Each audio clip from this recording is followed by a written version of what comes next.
sharing with you my favorite anecdote about politics. And I've said this before at other CII events, so some of you might have heard me say this.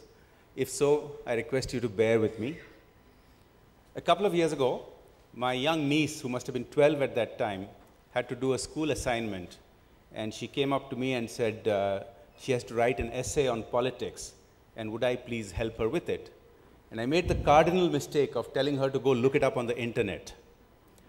So she comes back to me gleefully and says, you know what I found out is that politics isn't one word, it's two words. Poly, of course, is Latin for many, and ticks are small blood-sucking insects.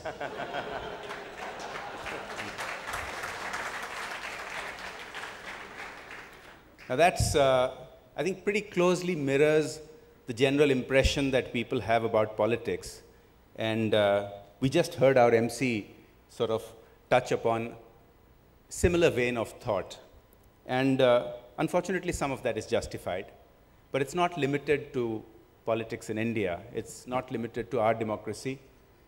Politicians throughout the world in democracies across the globe often find that at a certain point, they have outlived their welcome because of the kind of image that they build up.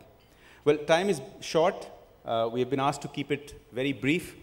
I want to talk very briefly about the India that we want and the politics that will make it happen. So when we talk about the India that we want, I think first of all, we must acknowledge that in recent years, particularly in the last decade, we have a lot to be proud of as a country.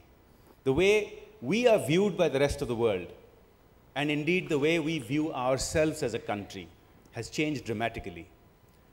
We have changed from a nation of not believing that things could be achieved to a nation of achievers that is respected throughout the globe, throughout the world.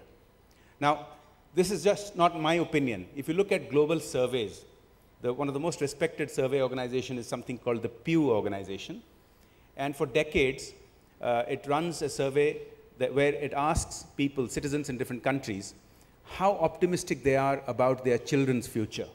And if you look at the Pew Global surveys going back many decades, in countries like the US, traditionally, you used to have year after year, a vast majority of the surveyed citizens would say that they were very confident that their children would have a better life than themselves. And in less developed countries, India was not surveyed very often, but occasionally it was. It was just the reverse.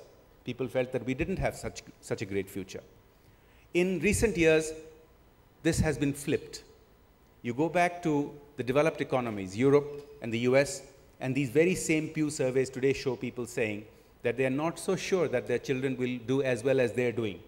And in countries like India, not just India, other countries as well, but India is a great surprise, where a majority of people today have an optimism that their children's lives are going to be better than their lives. Now, we must take this in context. We've done well. We are the second fastest growing economy. But if let's compare it with the fastest growing economy, China. We have similar sized populations. Historically, India and China have constituted the two largest economies in the world, but they've gone up and down relative to each other. As recently as 1980, India and China were almost identical. Same size of population, same size of economy, similar per capita income. But in 30 years, the world has changed dramatically. Although we've grown a lot, we are respected around the world, China is today 4 times our size as an economy. So obviously 4 times the per capita income. We have a lot of catching up to do. So that brings me to the question, what kind of politics is going to achieve for us the India that we want? Now, obviously, when we say the India that we want, economic growth means nothing unless people's lives are improved. And recently, in fact, just this last week, it has been written about a lot, where the economic advisor to the government has spelled out a vision, something that I think encapsulates it very well. He talks about the bottom 20 percentile, the bottom 20% of the population, needing to grow at the same pace as the average population in order for the country to improve its standard of living. Now, that doesn't mean that if we all have a growth of 8%, they have a growth of 8%. What it means is something quite different. What it means is if the country gets, let's say, $100 billion of growth in a year, then the bottom 20 percentile should get $20 billion out of that for them to move out of poverty faster. That's not easily done in our country. In our politics, with so many different states, so many different languages, so many parties, consensus building takes a long time. So we are often derided in forums like this by organizations like CII, by entrepreneurs, that we need to be able to have a system that operates faster, that takes decisions faster. Now, I submit to you that yes, obviously we are slower, but are we slower in the long run? I submit to you, no. I think we are slower in the learning curve phase, where we take more time to build consensus because we have to convince people we cannot thrust it down their throats.